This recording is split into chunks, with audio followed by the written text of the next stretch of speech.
The transport shuttle rattled as it descended through the atmosphere of New Pyongyang. Tae-Zoong pressed his forehead against the cold window and watched the colony sprawl below him. 40 years. 40 years of fighting, bleeding, and losing friends to wars that never seemed to end.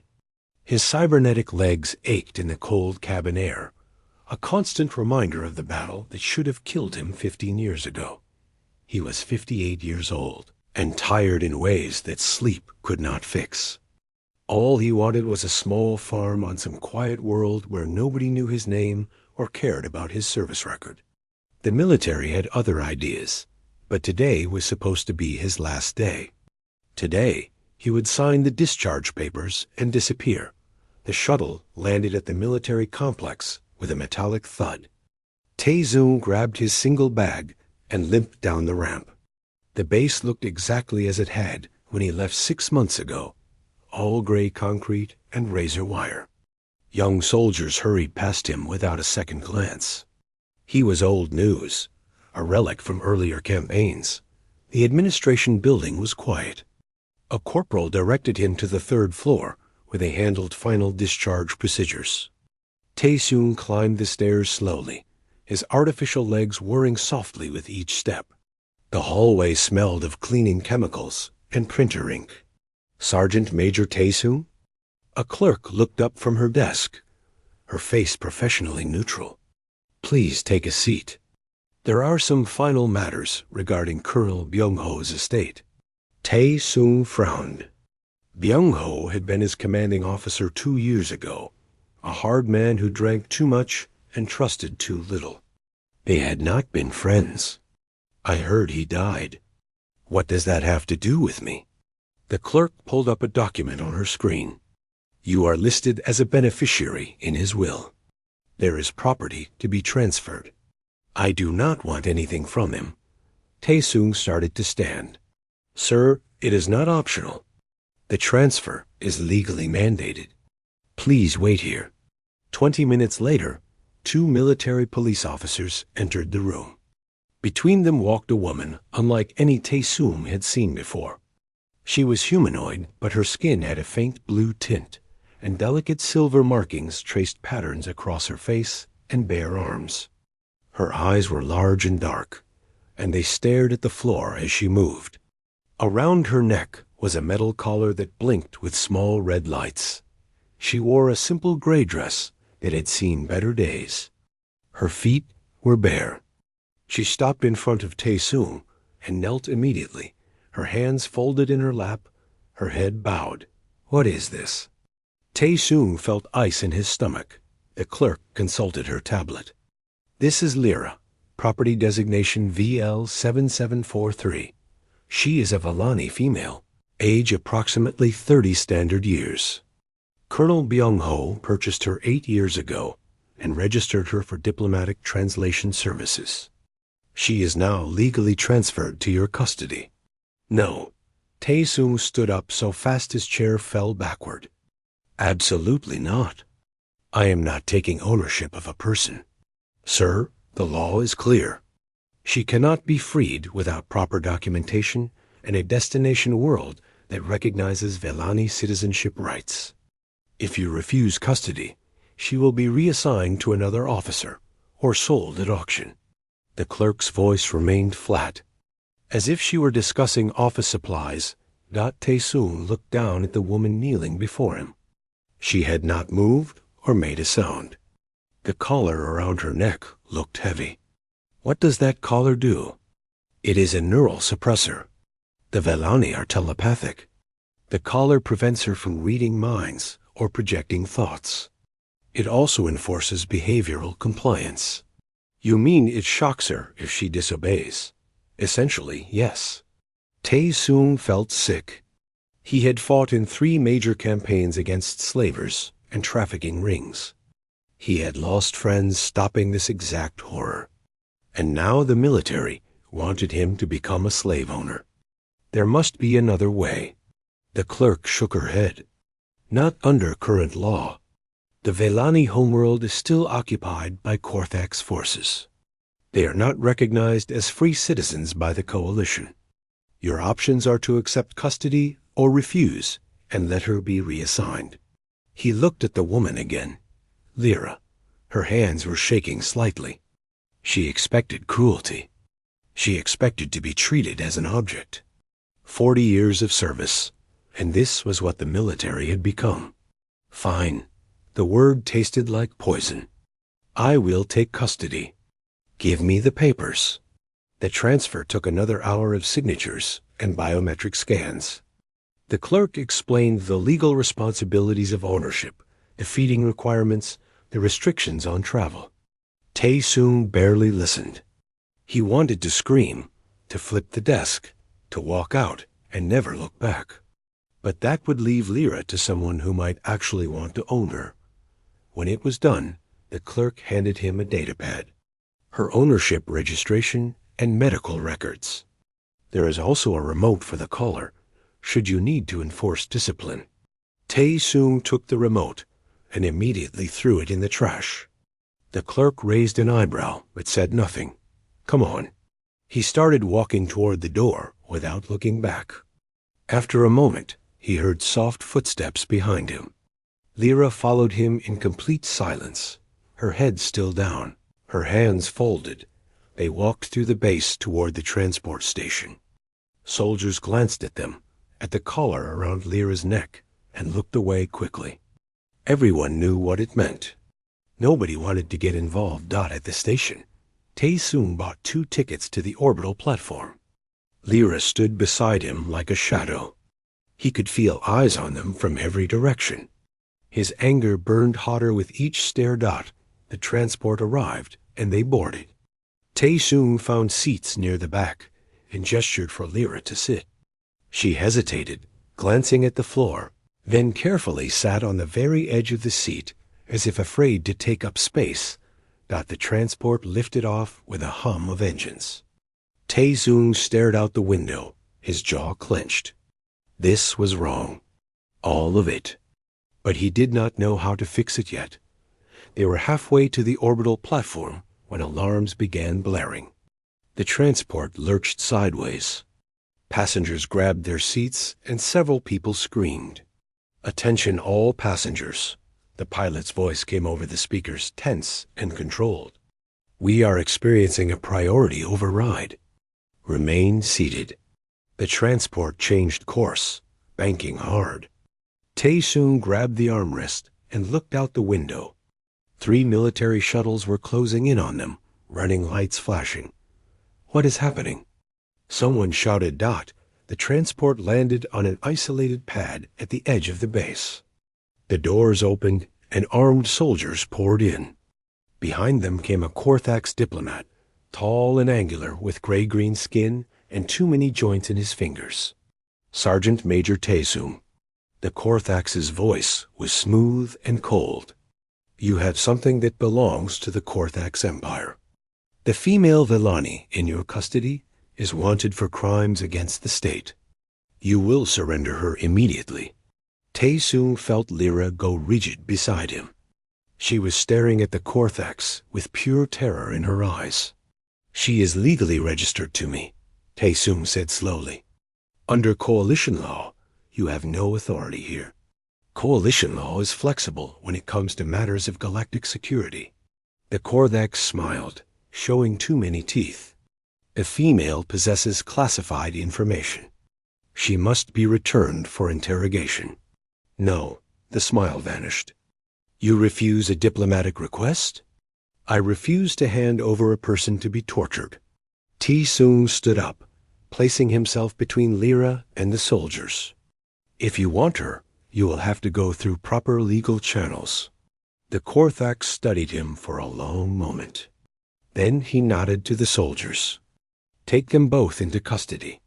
We will sort this out at headquarters. Tae-Sung moved fast. His cybernetic legs might ache, but they were built for combat. He grabbed Lyra's wrist and pulled her toward the emergency exit at the back of the transport. Soldiers shouted and moved to intercept. The emergency door blew open with a hiss of explosive bolts. Tae-Sung jumped, pulling Lyra with him. They fell 3 meters and hit the tarmac hard. Tae-sung rolled, absorbing the impact, dragging Lyra to her feet. "Run!" he shouted. They ran toward the cargo hangars, alarms screaming behind them. Gunfire cracked against the concrete. Tae-sung zigzagged, using every bit of cover he could find. Lyra kept pace, her bare feet bleeding on the rough ground.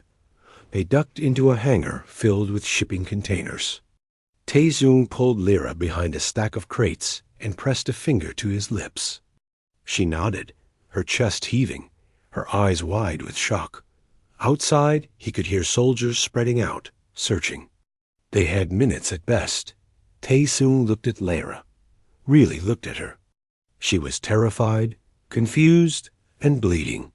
But she was also alive and free, at least for now. He had made a choice on pure instinct, and there was no going back. "I am sorry," he whispered. "I do not know what I am doing. But I promise you this. I will not let them take you. Not while I am breathing." Lyra stared at him. Then slowly, very slowly, she nodded. They were fugitives now. Both of them. The cargo freighter was called the Iron Wind, and it looked like it had been through a war. Rust stained the hull, and the engines made concerning noises whenever they fired. But Captain Dae Hyan had asked few questions when Tae-sung offered double the normal fare for passage to the inner colonies. And right now, that was worth more than a clean ship. They had escaped the military base by hiding in a waste disposal truck. Tae-sung had used the last of his military contacts to get fake identification cards and passage on this ship. Now they sat in a tiny cabin with 2 bunks and a single porthole showing the black of space. Lyra had not spoken since they fled. She sat on the lower bunk with her knees pulled to her chest, staring at nothing.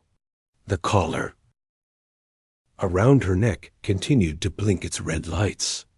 Tae-sung wanted to remove it, but the clerk's words echoed in his mind. Without proper tools, trying to remove a neural suppressor could kill the person wearing it. "Are you hungry?" Tae-sung asked. He had bought food from the ship's dispensary, basic ration packs that tasted like cardboard. Lyra did not respond. "You need to eat." He opened the pack and held it out to her. "Please." She looked at the food, then at him, then slowly reached out and took it. Her hands were still shaking. She ate mechanically, without tasting, the way someone eats when they have learned that refusing food leads to punishment. Tae-sung sat on the upper bunk and rubbed his face. What was he doing? He was too old for this. He should have just taken the discharge and let someone else handle the problem. But the moment he had seen that Korthak's diplomat, something in him had snapped. He had seen too much cruelty in his life. He could not stomach one more bit of it. "I am going to figure this out," he said quietly. "There are worlds in the inner colonies that recognize Villani rights. Once we get there, I can petition for your freedom. Legally. The right way." Lyra finished eating and set the empty pack aside. She still had not looked at him. The journey would take 3 weeks. The Iron Wind was an old model freighter that could not afford the faster hyperspace lanes, so they would take the slow route through less traveled space. It gave them time to hide, but it also gave their enemies time to search. Days passed slowly. The ship carried 40 other passengers, most of them refugees fleeing the expanding war. Families with children, old people, a few wounded soldiers. Everyone had a story of loss. Everyone was running from something. Tae-sung tried to blend in. He wore civilian clothes and kept his head down. Lyra stayed in the cabin most of the time, too afraid to venture into the common areas. The collar marked her as property, and people stared. On the 5th day, Tae-sung brought her 3 meals instead of the usual 2. "You can have mine," he said. "I am not that hungry." It was a lie. The rations were small, and he was always hungry. But Lyra was too thin, her cheeks hollow. She needed the food more than he did. She looked at the extra ration pack for a long time. Then she spoke for the first time since they had fled. Her voice was soft and carried an accent he could not place. "Why are you doing this?" Taizong sat down on his bunk. "Because it is the right thing to do. You could have sold me. You could have left me at the base. You could have given me to the Korthax. I could have done a lot of things." He met her eyes. "But I have spent 40 years fighting slavers and monsters. I am not going to become one now. I am a burden to you. No." The word came out harder than he intended. "You are a person. Not a burden. Not property. A person." Lyra stared at him. The silver markings on her face caught the dim cabin light. For a moment, he thought she might cry. But she just nodded and quietly ate the extra ration got the next day. She left the cabin for the first time. She followed Tae-sung to the common area, a cramped space with bolted-down tables and a wall-mounted screen showing old entertainment programs. Other passengers glanced at her collar and looked away. They sat at a corner table. Tae-sung had brought a deck of cards, actual physical cards made of paper. "Do you know any card games?" Lyra shook her head. "I will teach you." He started shuffling, the cards making soft sounds in his weathered hands. "This one is simple. It is about memory and luck." They played for an hour. Lyra was cautious at first, asking permission before touching the cards. But gradually she relaxed. She even smiled once when she won a hand. "You are good at this," Tae-sung said. "I was a teacher," Lyra said quietly. "Before. I taught language and translation at the university on my homeworld. Tell me about it." She hesitated, then began to speak. Her homeworld was called Velan Prime, a planet of great cities and vast libraries.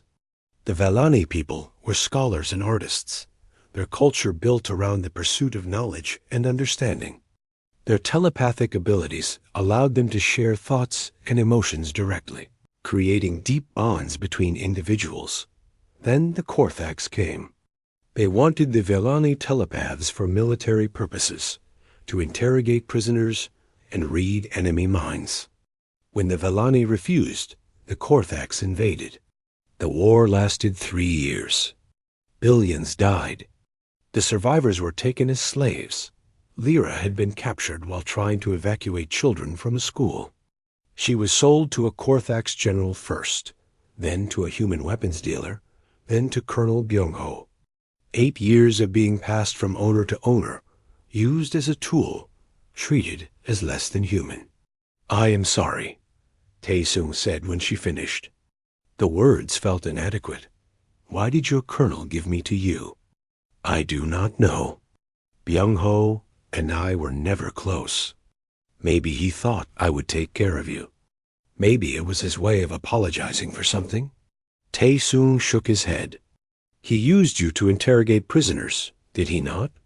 Lyra went very still. "Yes, that was not your fault. I hurt people. I went into their minds and took their secrets. I felt their fear and their pain, and I did it anyway, because if I refused, the collar would punish me." Her voice broke. "How is that not my fault?" "Because you had no choice." Tae-sung reached across the table and very carefully, giving her time to pull away, placed his hand over hers. "Surviving is not a crime. You did what you had to do to stay alive. Anyone would have done the same."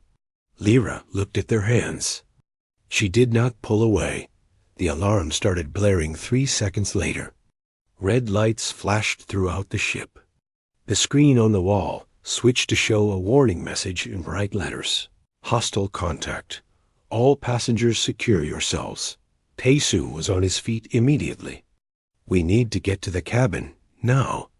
They ran through the corridors as the ship shuddered around them. Other passengers screamed and scrambled for their quarters. The lights flickered. Captain Dae-hyun's voice came over the speakers, barely audible over the alarms. Korthax patrol ship demanding we stop for inspection. Prepare for boarding. Tae-sung reached their cabin and pulled Lyra inside. His mind raced. If the Korthax boarded, they would search every compartment. They would find Lyra, and this time there would be no escape. Get in here. He yanked open the storage locker under his bunk.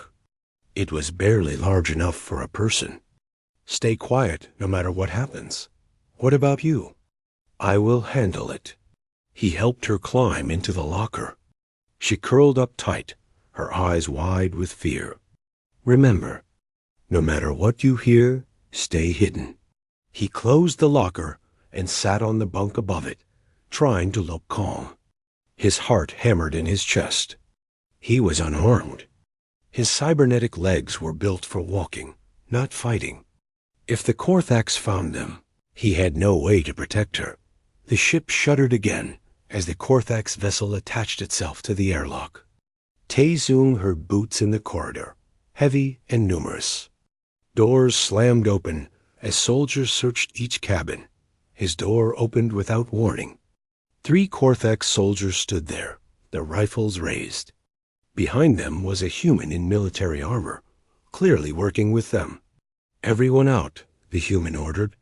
Line up in the common area for inspection. Tae-sung stood slowly, hands visible. It is just me. Move. They herded all the passengers into the common area. Tae-sung counted 12 Korthax soldiers and 3 human collaborators. The passengers stood in a frightened cluster while soldiers searched their cabins. Children cried. An old woman prayed quietly. A Korthax officer stepped forward. He held a datapad showing a picture of Lyra. We are searching for an escaped slave. Velani female. Anyone harboring her will be executed for aiding a fugitive. No one spoke. No one moved. The soldiers finished their search and returned. One of them leaned close to the officer and spoke in the clicking Korthax language. Tae-sung could not understand the words, but he understood the meaning. They had not found her. The officer was not satisfied. Search again. Check every container, every vent, every locker. They were going back to the cabins. They would find the locker. They would find Lyra. Tae-sung made a decision. He stepped forward. I know where she is, he said loudly. Every head turned toward him. The Korthax officer smiled. Where? In the cargo hold, hiding in container 73. It was a complete lie, but it was the only play he had. The officer gestured to his soldiers. Check it. Half the soldiers left for the cargo hold. The rest kept their weapons on the passengers. Minutes dragged by. Tae-sung could feel sweat running down his back. If they checked his cabin before they reached the cargo hold, this would all fall apart. The soldiers returned. Their commander shook his head. The container was empty. The officer turned back to Tae-sung, his smile gone. You lied to me. I must have gotten the number wrong, Tae-sung said. It has been a long journey. No, you are protecting her. The officer raised his rifle. Where is she? I do not know what you are talking about. The officer shot him. The plasma bolt hit Tae-sung in the chest and threw him backward. He crashed into a table and fell to the floor. Pain exploded through his body. He could not breathe. His vision went dark around the edges. Through the haze, he heard screaming. Heard the captain arguing with the Korthax. Heard doors slamming as they resumed their search. And then, in his mind, he heard something he did not expect. A voice that was not a voice. Words without sound. Do not move. I am coming. It was Lyra. Tae-sung woke up in the ship's medical bay. His chest was wrapped in bandages, and his entire body felt like it had been crushed. The plasma bolt had hit him at an angle, burning through skin and muscle, but missing his heart by inches. He was alive barely. You are awake. Lyra sat beside his bed, her face pale and exhausted. The neural collar was gone from her neck. leaving only a red ring of burned skin. "Please do not move. You are badly hurt. What happened?" His voice came out as a rasp. "I stopped them." She looked away. "When they shot you, I could not hide anymore. I removed the collar and used my abilities on the Korthak soldiers. I made them see things that were not there, made them afraid. They ran back to their ship and fled. You could have been killed. You were dying because you protected me." Her eyes met his, fierce and dark. "I was not going to let that happen." Tae-Sung tried to sit up and immediately regretted it. Pain shot through his chest. "The collar, removing it could have killed you. I know, but watching you die was worse." She helped him settle back against the pillows. "Captain Dae-Haihan has agreed to take us to Haven Station. He says it is a neutral zone where we can hide and find help." The journey to Haven took another week. Tae-Sung spent most of it in the medical bay, healing slowly. The ship's medical supplies were basic, but they kept him alive. Lyra rarely left his side. She brought him food, changed his bandages, and kept him company during the long hours. "You do not have to do this," he told her on the third day. "I know, but I want to." She adjusted his pillow. "You treated me like a person when no one else did. You risked your life for me. I will not abandon you now." They talked for hours. Tae-Sung told her about his life before the military, growing up on a farming colony, joining the service to escape poverty. He told her about the battles he had fought, the friends he had lost, the things he had done that still haunted him. Lyra told him about Velen Prime before the invasion. She described the libraries that stretched for miles, the gardens where telepaths gathered to share their thoughts and dreams, the festivals where entire cities would connect their minds in celebration. She spoke about her father, a teacher like herself, who died in the first days of the invasion. Her mother, who chose to end her own life rather than be enslaved. "I am the last of my family," she said quietly. "Everyone else is gone. You are not alone anymore." Tae-Sung reached for her hand. "I may not be much, but you have me now." She squeezed his hand gently, and he felt something in his mind, a warmth that was not physical, a sense of gratitude and connection that went deeper than words. Haven Station appeared on their monitors like a massive cylinder spinning slowly in space. It was built around the skeleton of an old mining platform, expanded over decades into a city housing hundreds of thousands. Ships of every make and model clustered around the docking ports. Dae-Haihan brought them in carefully, navigating through the chaos of traffic. "Welcome to Haven. Keep your heads down, do not start fights, and watch your valuables. This place is neutral territory, but that just means everyone is equally dangerous." They disembarked with nothing but the clothes they wore and the few credits Tae-Sung had left. The station was overwhelming. Narrow corridors packed with beings from a dozen species, all speaking different languages. Market stalls sold everything from food to weapons to illegal tech. The air smelled of cooking oil, ozone, and unwashed bodies. "Stay close," Tae-Sung told Lyra. His chest still ached with every breath, but he could walk now. They pushed through the crowds, looking for anything familiar.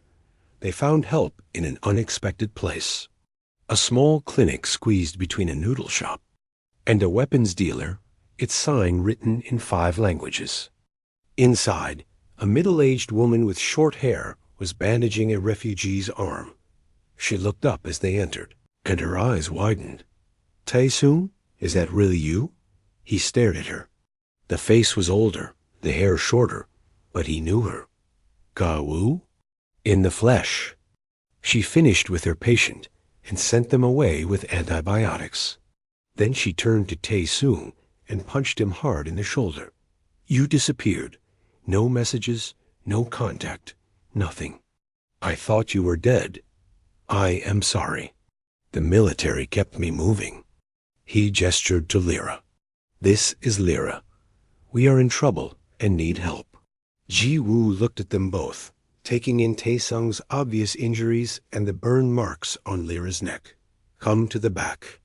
I will make tea, and you can tell me everything. They sat in the cluttered back room of the clinic while Ji Woo listened to their story.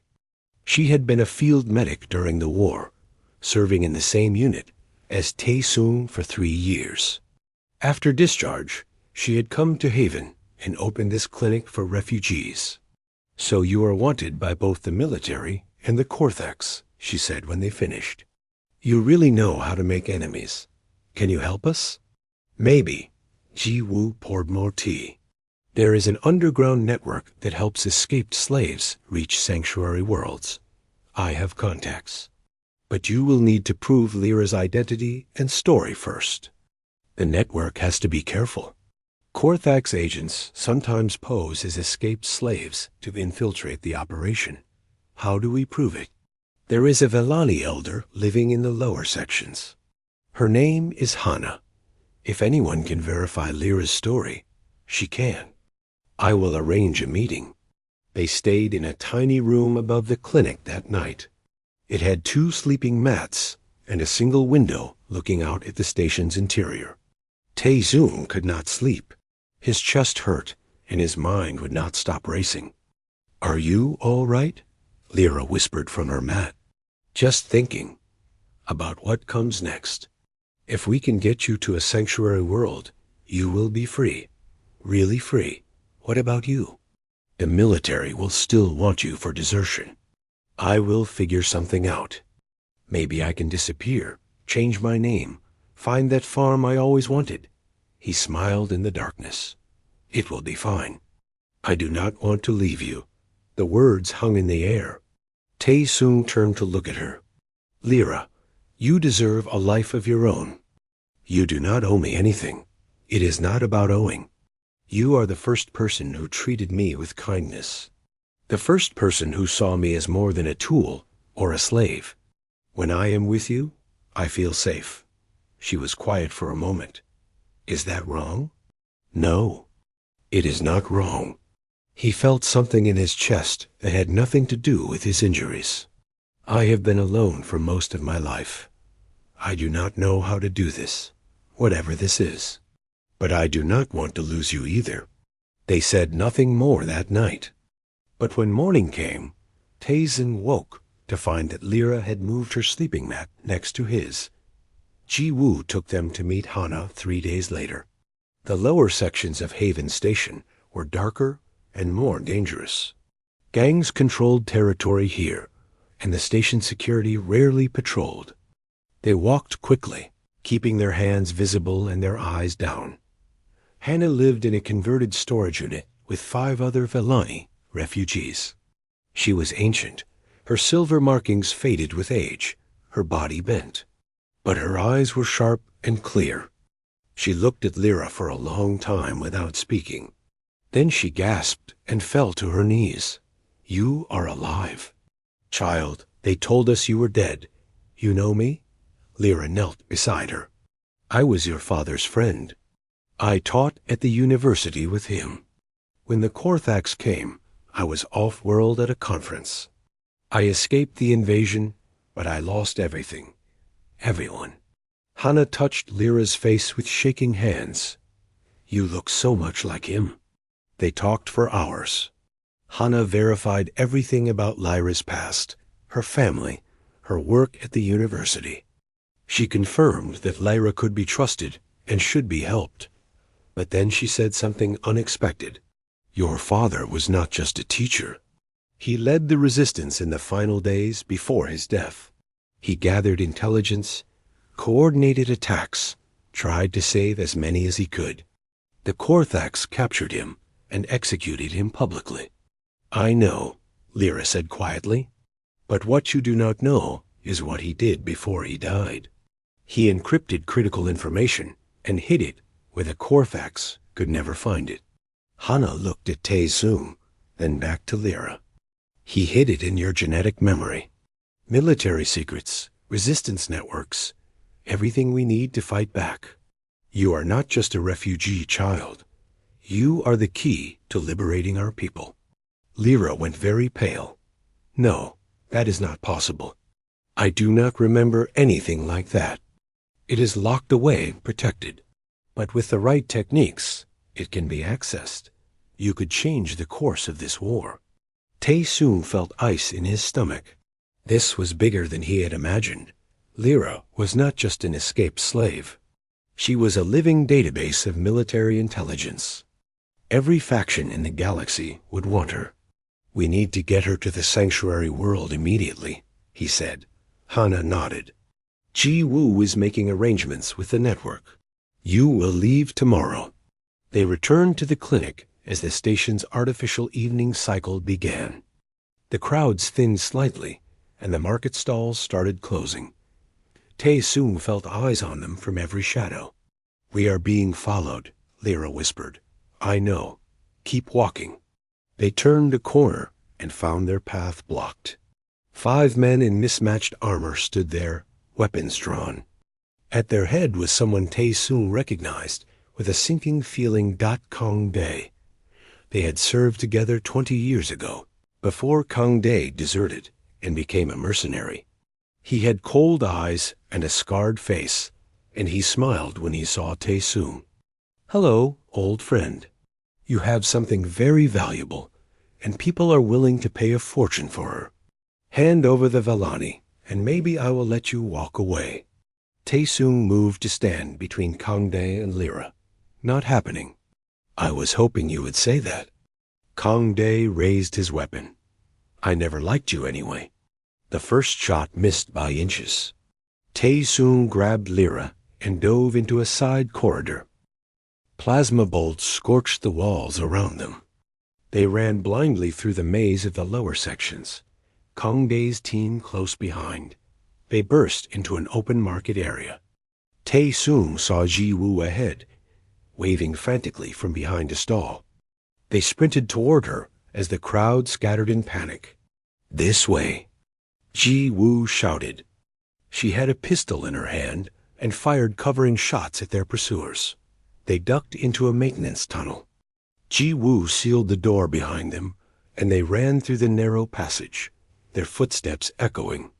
Behind them, they heard the door being forced open. The tunnel opened into a vast chamber filled with old machinery and broken equipment. There was nowhere else to go. Tae-Sung turned, breathing hard, his chest screaming in pain. Kang Dae and his team entered the chamber, spreading out.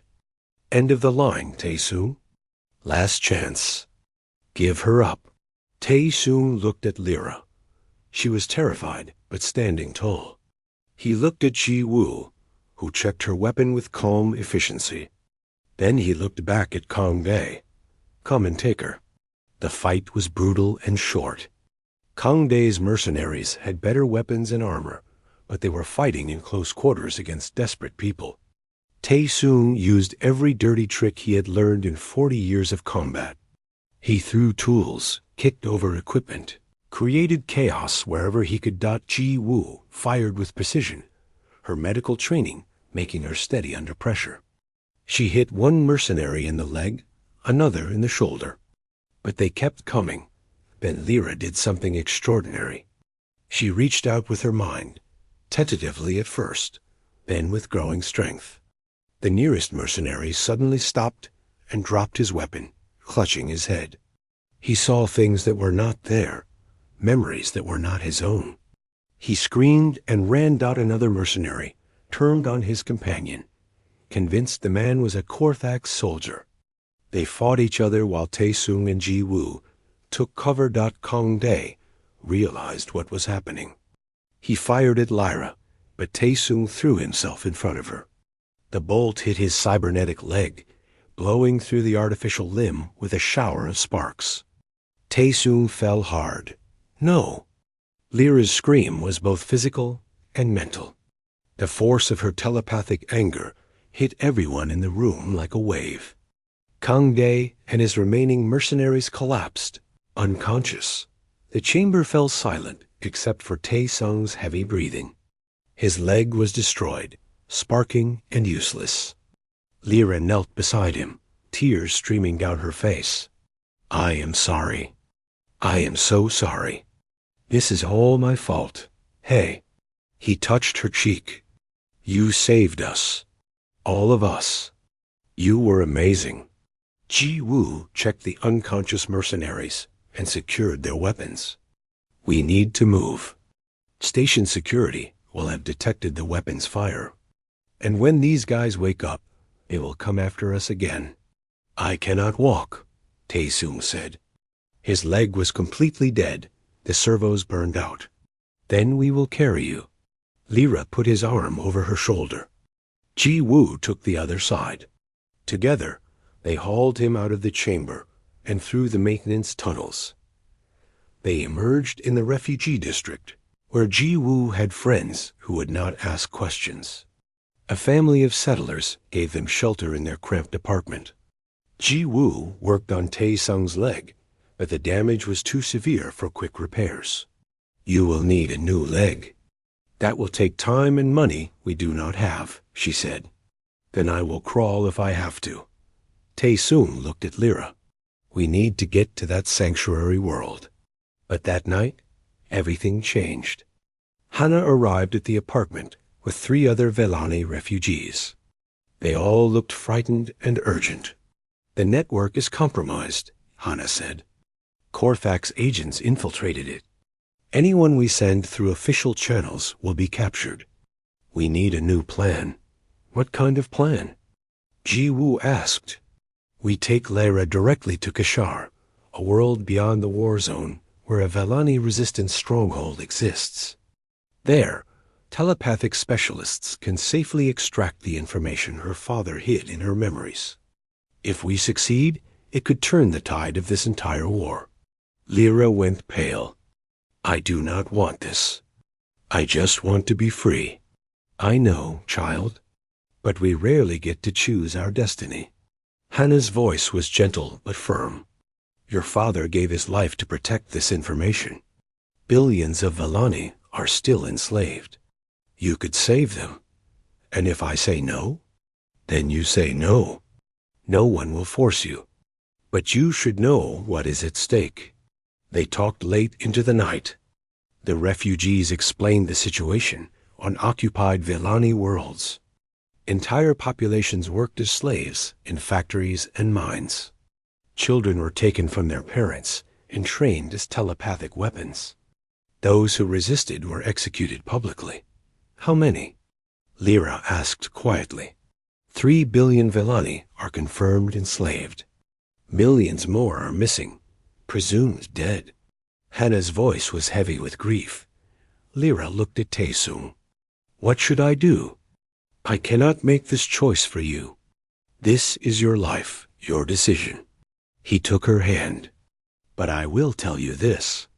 I spent 40 years fighting, and I thought I was done. I thought I could walk away and let someone else carry the burden. But seeing you, seeing what you have survived and what you might become, it reminded me of something. Sometimes we do not get to choose the easy path. Sometimes we have to fight because no one else can. I am afraid, she whispered. So am I, but we will face it together. Lyra was quiet for a long time. Then she nodded. I will do it. I will try to access my father's memories. For my people. The next day, Ji Woo made contact with a smuggler who could get them to Kashar. Captain Dae Hyun, the same man who had brought them to Haven Station. I owe you, Dae Hyun said when they met. When Lyra used her powers to stop those Korthak soldiers on my ship, she saved all of us. I will take you to Kashar for free. They prepared to leave immediately. Ji Woo gave them medical supplies and what few weapons she could spare.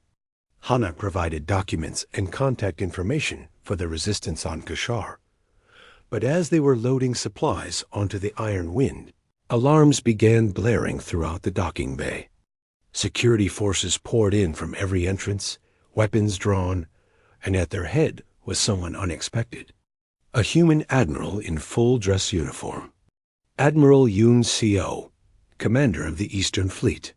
Sergeant Major Tae-sung, you are under arrest for desertion, aiding enemy combatants, and unauthorized possession of military assets. Tae-sung stepped forward, hands raised. The woman is not an asset. She is a person. Regardless, you broke the law. Surrender peacefully, and I will ensure you both receive fair trials. Fair trials? Tae-sung laughed bitterly. The military will lock her up and use her just like the Korthax did. There is no justice in that. I am bound by orders, Sergeant. Do not make this harder than it needs to be. Lyra moved to stand beside Tae-sung. If you want us, you will have to take us by force. The standoff stretched for long seconds. Then Dae-Hyan did something insane. He fired the Iron Wind's engines while still docked, sending a blast of superheated exhaust into the docking bay. Security forces scattered. Alarms screamed even louder. Get on board. Dae-Hyan shouted from the ramp. They ran. Ji-woo provided covering fire. Tae-sung hobbled on his damaged leg, Lyra supporting him. They reached the ramp just as security forces recovered and opened fire. A plasma bolt hit Ji-woo in the side. She fell hard. Tae-sung turned back, but Lyra grabbed his arm. We have to go. I will not leave her. Ji-woo looked up at him, blood on her lips. Go, finish this. Make it mean something. The ramp closed. The Iron Wind detached from the dock with a screech of tearing metal. Tae-sung watched through the porthole as Ji-woo was surrounded by security forces. She was still alive, but badly hurt. We have company, Dae-Hyan announced from the cockpit. 3 military frigates were moving to intercept them. They ran. The Iron Wind was old and slow, but Dae-Hyan was a brilliant pilot. He dove into the dense traffic around Haven Station, using civilian ships as cover. The frigates followed, unable to fire without risking massive casualties. They made it to the edge of the system. The hyperspace jump point was ahead. Freedom was minutes away. Then Dae-Hyan's console lit up with warnings. A massive Korthax battle fleet had just entered the system. Hundreds of ships, led by a dreadnought that dwarfed everything around it. That is Admiral Voreth's flagship. Hana whispered in horror. A transmission came through on all frequencies. Voreth's face filled the screen. He was ancient and scarred, his skin more machine than flesh after decades of augmentation. Lyra, daughter of the Vellani Council. I know you are listening. I offer you a choice. Surrender yourself to me peacefully, and I will spare 3 human colonies scheduled for orbital bombardment. Refuse, and millions will die. You have 1 hour to decide. The screen went dark. Lyra stood frozen. Tae-sung saw the horror on her face. She was thinking about it, actually considering surrendering. No, he said firmly. You cannot trust him. He will kill millions. He is lying. Men like Voreth do not negotiate. He will kill those people whether you surrender or not. You do not know that. I do. I have fought people like him my entire life. They see compassion as weakness and honor as a joke. Hannah spoke up. There may be another way. If we broadcast your father's information now, before Voreth can stop us, we can trigger resistance uprisings across occupied space. It will force him to divert his forces. It might save the colonies. That information was meant to be extracted safely on Kashar, Lyra said. There is no time. You must try now. The process is dangerous, but if you succeed, you can change everything. Lyra looked at Tae-sung. If I do this, I might not survive. The trauma of accessing those memories could destroy my mind. Then do not do it. We will find another way. There is no other way. You said it yourself. Sometimes we do not get to choose the easy path. She smiled sadly. You taught me that I deserve to be free, that I am worth something. Now let me prove it. Hana guided Lyra to a quiet corner of the ship. The other Velani refugees gathered around her, lending their telepathic strength. Taezung sat beside her, holding her hand. I am afraid, Lyra whispered. I know, but you are the bravest person I have ever met. She closed her eyes. Her body went rigid. The silver markings on her skin began to glow. Taesung felt something in his mind, a pressure, a presence. Lyra was reaching deep into her own consciousness, tearing down walls her father had built to protect her. She screamed. Blood ran from her nose. Her body shook violently. Taesung held her tight, whispering encouragement. You can do this. Stay with me. Come back to me. Minutes felt like hours. Then suddenly, Lyra gasped and opened her eyes. They glowed with inner light. I see it. I see everything. The information poured out of her in waves of telepathic data.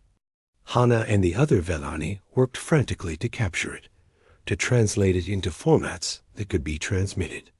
They used the ship's communications array to broadcast everything across every frequency they could access. Across the galaxy, resistance cells received detailed intelligence on Korthak's positions, supply routes, and military secrets. Human forces gained tactical data they had sought for years.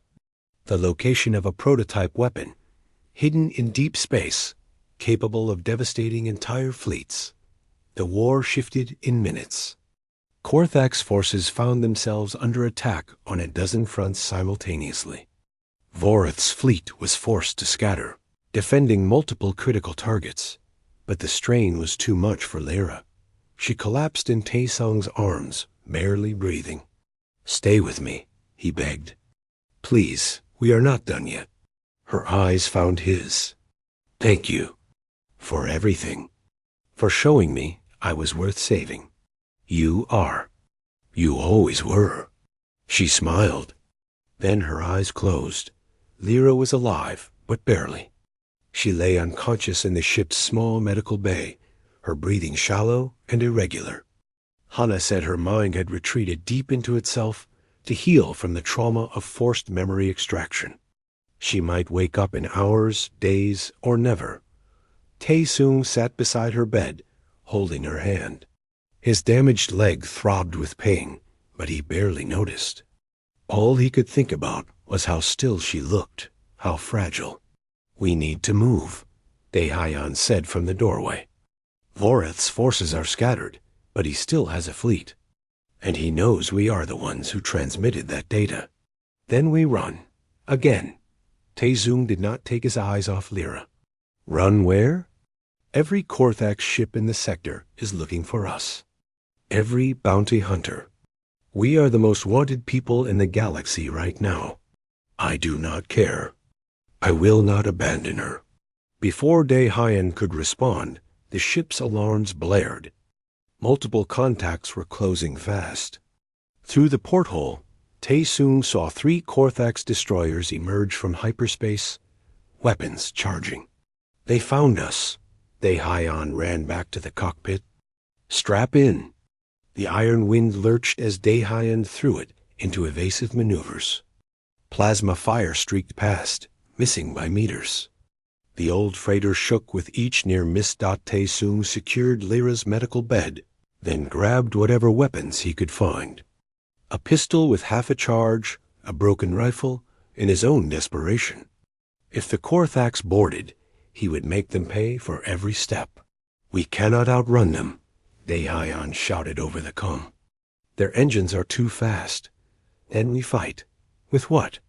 We have no weapons. This is a cargo ship. Taesung looked at Lyra's unconscious face. He thought about everything they had been through. The fear, the running, the constant danger. He thought about Ji-Woo bleeding on the docking bay floor. About Hannah and the other Valani refugees who had risked everything. He was tired of running. Take us toward them, he said. What? You heard me. Close the distance. Make them think we are surrendering. That is insane. Probably. Do it anyway.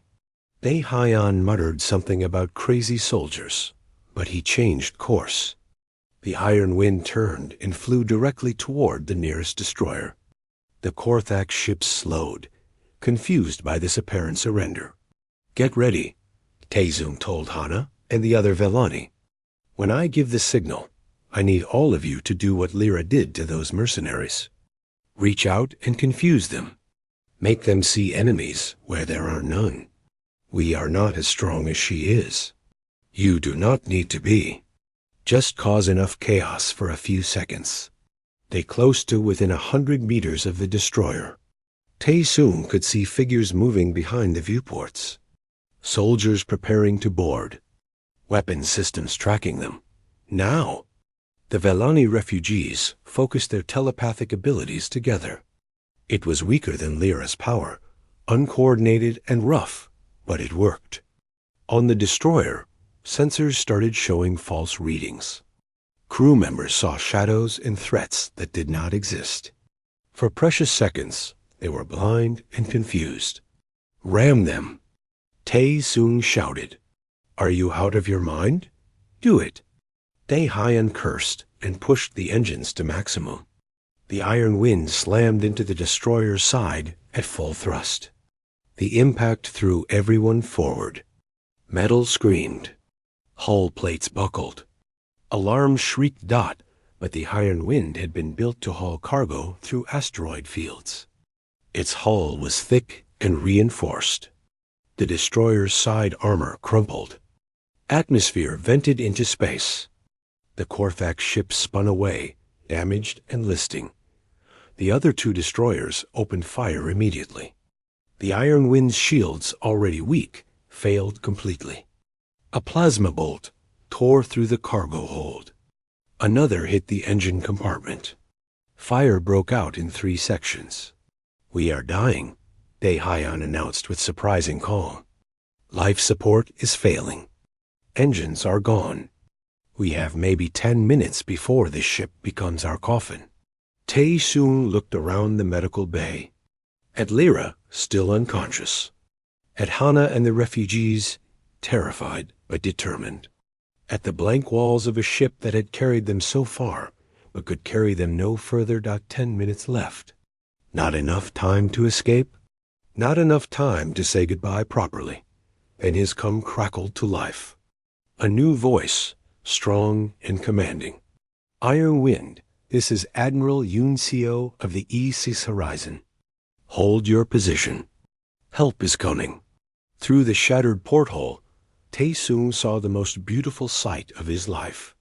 A human battle fleet dropping out of hyperspace. Dozens of ships, with the massive carrier Horizon at their center. Fighters launched in swarms. Missiles streaked toward the Korthak's destroyers. The Korthak ships tried to run, but they were surrounded. Within minutes, they were disabled or destroyed.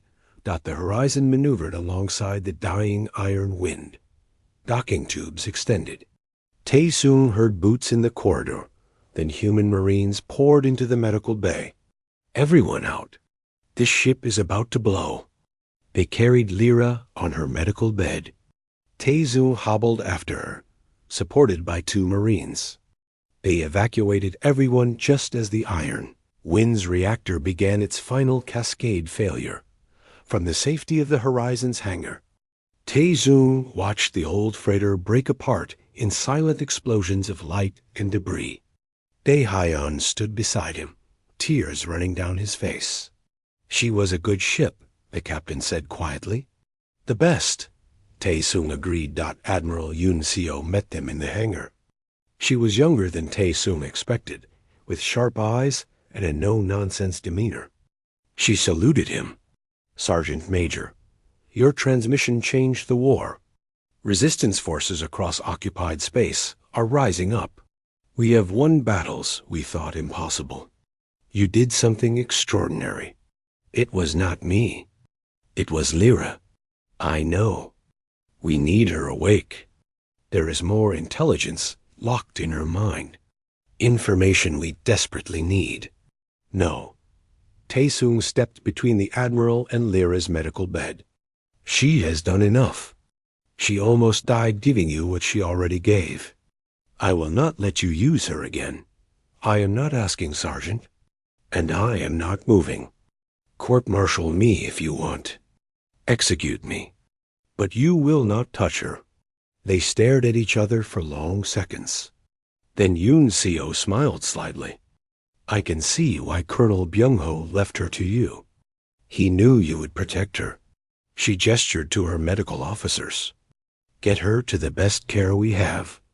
No interrogations. No questions. She is a guest, not a prisoner. They took Lyra to the ship's medical facility. The doctors said she was stable, but her mind needed time to heal. They could not predict when, or if she would wake up. Taesung stayed by her side. The ship's crew brought him food and medical attention. Someone fitted him with a temporary prosthetic leg. Days blurred together in the steady hum of the ship's engines. On the third day, Admiral Yunseo visited him again. The war is turning. Thanks to the intelligence you broadcast, we have liberated 4 Villani worlds. Millions of slaves are free.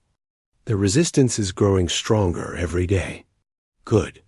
But Admiral Voreth is not finished. He has pulled his forces together and is preparing a final assault on Earth itself. He wants revenge for his defeat, and he wants Lyra. He has sworn to destroy humanity's homeworld unless we hand her over. Taesung felt ice in his veins. You are not considering it. Of course not. But you should know what we are facing. The battle will be at Earth in 3 days. Every ship in the fleet is being recalled. She paused. Including this one. We will be in the thick of it. Then I will fight. Give me a weapon and a position. You can barely walk. I can shoot. That is all I need. Yoon Seo studied him. Why? You are ready to retire. You could take Lyra and disappear after this is over. Why keep fighting? Because men like Voreth do not stop until someone stops them. And because that woman in there showed me something I had forgotten. Hope, purpose, a reason to fight beyond just surviving. He looked at Lyra's sleeping face. I love her. I did not plan it, did not expect it, but there it is. And I will burn the galaxy down before I let Voreth touch her. The Admiral nodded slowly. The feeling is mutual, I think. The way she fought to protect you on that station. The way she nearly destroyed her own mind to save strangers. She stood. I will find you a position. Maybe at weapons control. Your experience will be useful. The fleet gathered at Earth over the next 2 days. Every available ship, from massive carriers to tiny patrol boats. They formed a defensive shell around humanity's homeworld, waiting for the storm. Voreth came with everything he had. 600 ships, the largest Korthax fleet ever assembled. His dreadnought led the formation, bristling with weapons and shields. The battle was beyond anything Taesung had experienced in 40 years of service. The sky above Earth filled with plasma fire and explosions. Ships died in seconds. Thousands of lives ended in flashes of light. Taesung manned a weapon station, his fingers flying over controls that were familiar despite the years. He targeted enemy fighters, calculated firing solutions, coordinated with other stations. His damaged leg throbbed constantly, but adrenaline kept him going. The Korthax pressed hard. They broke through the outer defense line. Ships fell back toward Earth's atmosphere, desperately holding the line. If they failed here, billions would die. Then something miraculous happened. New ships began arriving from across the galaxy. Vallani resistance fighters in captured warships. Independent colonies sending whatever they could spare. Even some former enemy species, convinced by the intelligence Lyra had shared that the Korthax had to be stopped. The tide turned slowly. The Korthax advance stalled. But Voreth was not finished. His dreadnought pushed through the battle, heading directly for the horizon. He had tracked Lyra here, somehow, and was coming to claim her. All hands, brace for impact. Yoon Seo ordered. He is going to ram us. The dreadnought closed the distance. Its weapons fired continuously. The horizon shields flickered and failed. Hull breaches appeared across multiple decks. Then the dreadnought's side split open. Not from external fire, but from inside. Boarding pods launched, dozens of them, slamming into the horizon's hull. They are boarding. Someone shouted. Korthak's shock troops on decks 4 through 7.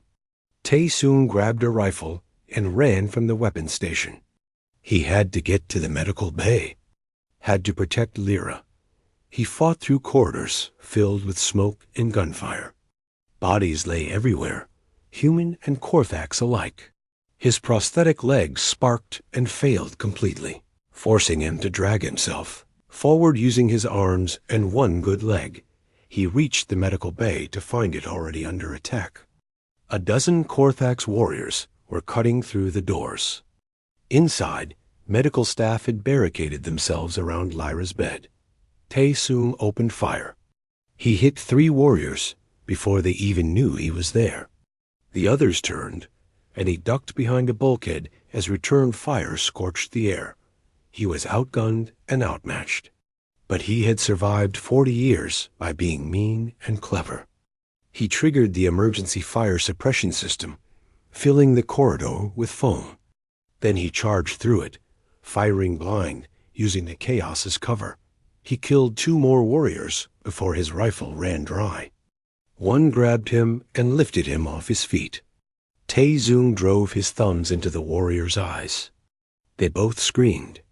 More warriors poured in. Tae-soong fell, bleeding from a dozen cuts. He could see the medical bay doors finally giving way. They were going to win. They were going to take Lyra, and then she woke up. Tae-soong felt it like a wave of pressure in his mind.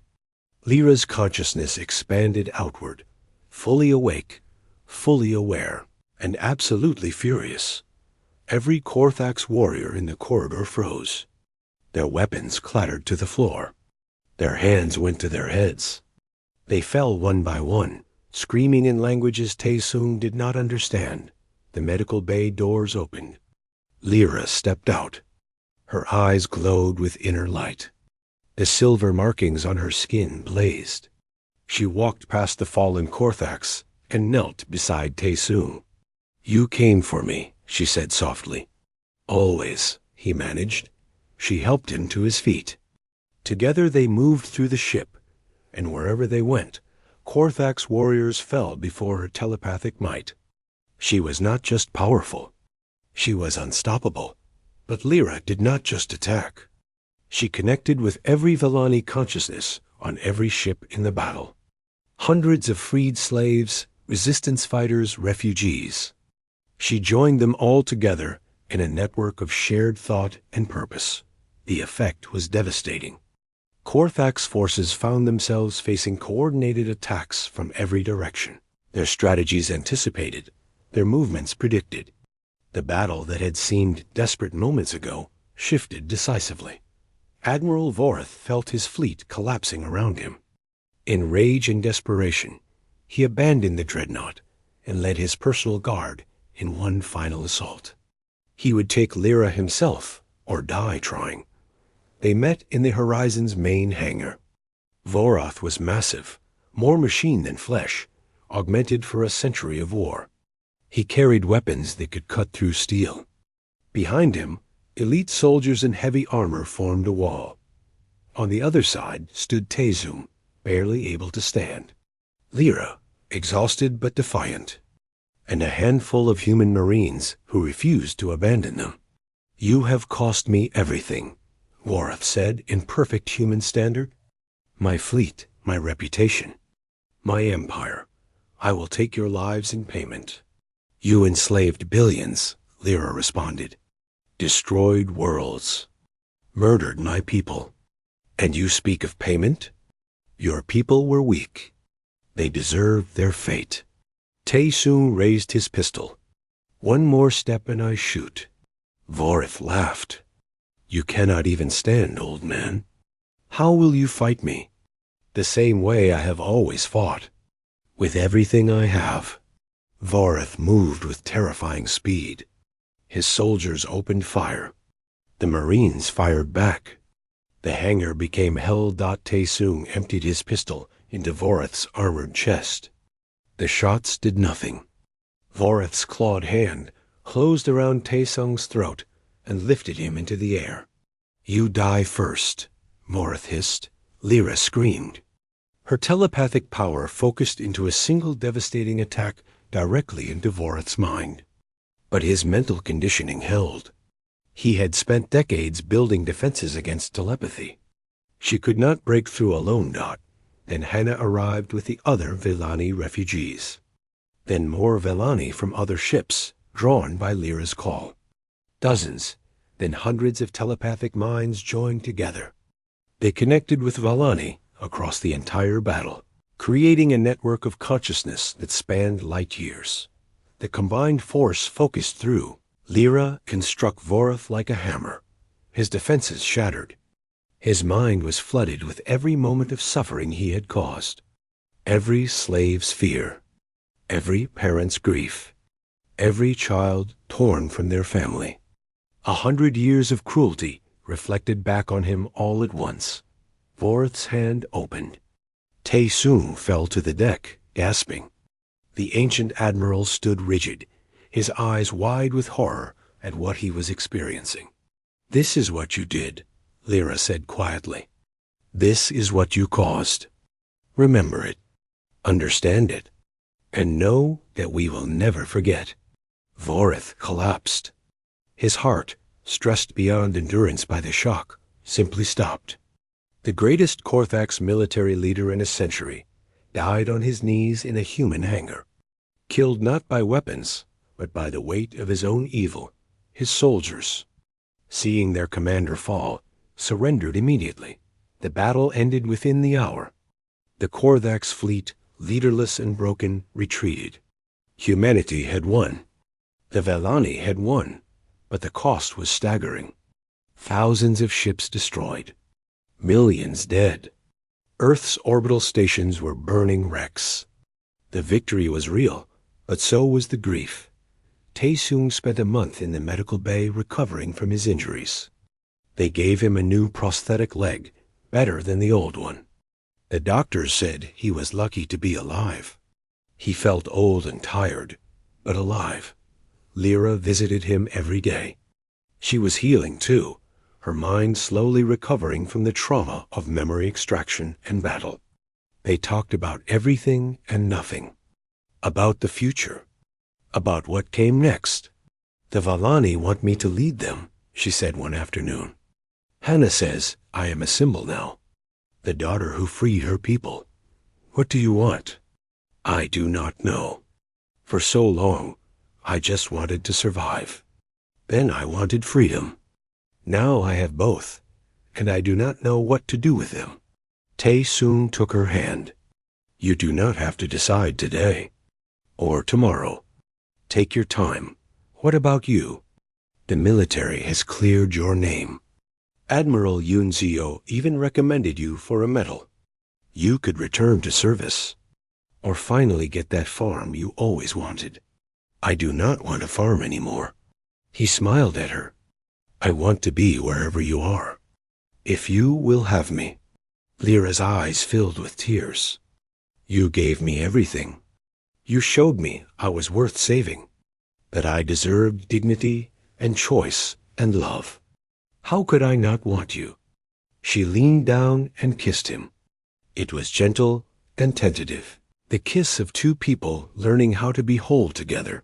6 months later, the war was far from over, but the momentum had shifted irreversibly. Vellani worlds were being liberated, one after another. The resistance was coordinated and effective. The Korthax Empire was collapsing under the weight of its own cruelty. Tae-Sung and Lyra stood on Vallon Prime, the first world to be completely freed.